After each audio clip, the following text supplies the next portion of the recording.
Well, Conrad, you brought us a Camaro. Careful. Wow. It's all business in there. All right, so this is 2010 Camaro? Correct, yeah, 2010. And this is the new body style, obviously. First thing you do is you get rid of weight, but do you want weight, like in the rear of a drifting car? Well, yeah, you would prefer a little bit more weight out back than in the front to get you some forward bite. But weight is still weight. If you can get rid of it, you know, it's gone. And this car is a little more than 1,000 pounds lighter than a stock Camaro. Wow. So it's somewhere in the 2,700, 2,800. 2834. Yep. 2834. I was about to say that. But that's wet, dry. It's closer to my original guess. And so you get rid of the weight.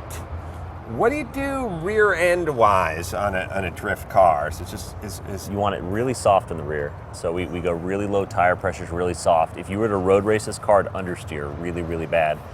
So you want as much grip in the rear as you can get. It would understeer really? It would understeer like you wouldn't believe.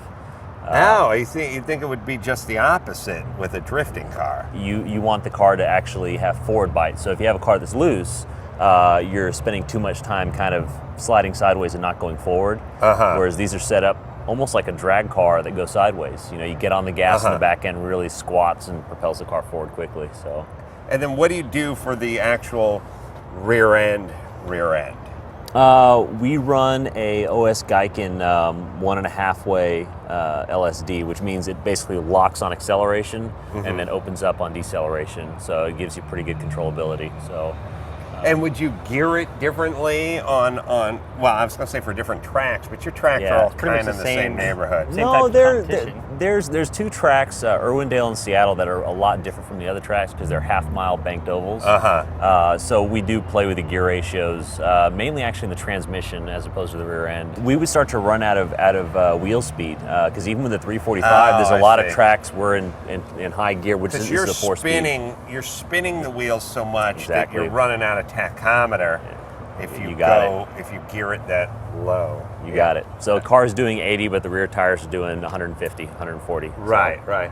And judging by the video, by the way, I feel like the speeds have picked up in the drifting department quite a bit. It used to be these guys kind of showing off and smoking the tires and stuff. Now it looks like you're getting through the course at a pretty high rate of speed. Correct, and that's a lot of the car setup stuff. I mean, thanks to guys like Tanner, who unfortunately isn't drifting anymore, but he really came in with a setup. Thinks he's too good to drift. Yeah, he does, doesn't he? Thinks his poop don't stink that fast. I'll straighten him out. His car was quick, and a lot of guys had to play catch up trying to get their car going as quick as his car was going. So that's kind of where it's gone. I'm looking at your joystick up there for locking the handbrake. The handbrake, and it looks like it's just hooked right to a master cylinder. What is that setup? How does that's a Willwood clutch pedal setup that we flipped upside down, and I welded an aluminum rod on it. And it just gives me better leverage. I don't have to pull the handbrake very hard to get the rears to do anything. So, and it's really just like a master cylinder that would minus the reservoirs. You got it. This is called an inline master cylinder. So it goes from the rear brake master straight to that, and then from that to the rear brakes. It just runs in line. And so you are physically applying the rear caliper. You're physically applying it with your right hand. You got it. As you're at the correct point to get the rear end to kick out to then... Or to keep it out. Or to keep it out. Exactly. Can you fire it up for us? Sure. Just because people seem to enjoy it? Yeah.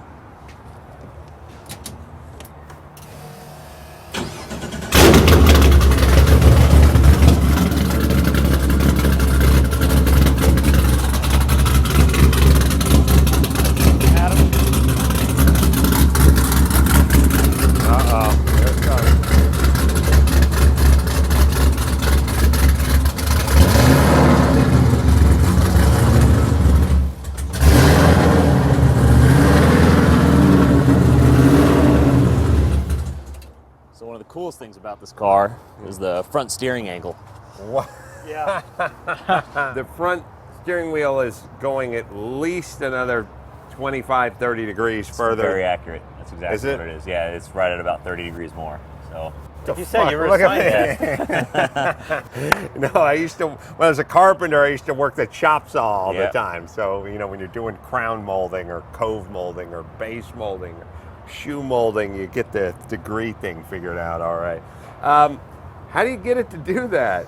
You know, it was a process. It took me about a week to do it, where we took the factory upright, put it on the Bridgeport mill and took a bunch of it off, and then just added a steel plate onto it and started moving the points around until I got to this. Yeah. And then I made the other piece for the other side. It seemed like that much turn, you would hit the control arms at some point. So that you're definitely going to have to machine down. But how do you get the steering to, you know, because like the steering rack would only have a certain amount of movement. Yeah, so you change the leverage point from where the control arm goes to the lower control arm goes to the bottom of the spindle, you know, as opposed to where the steering's picked up onto it. You just move it closer inboard.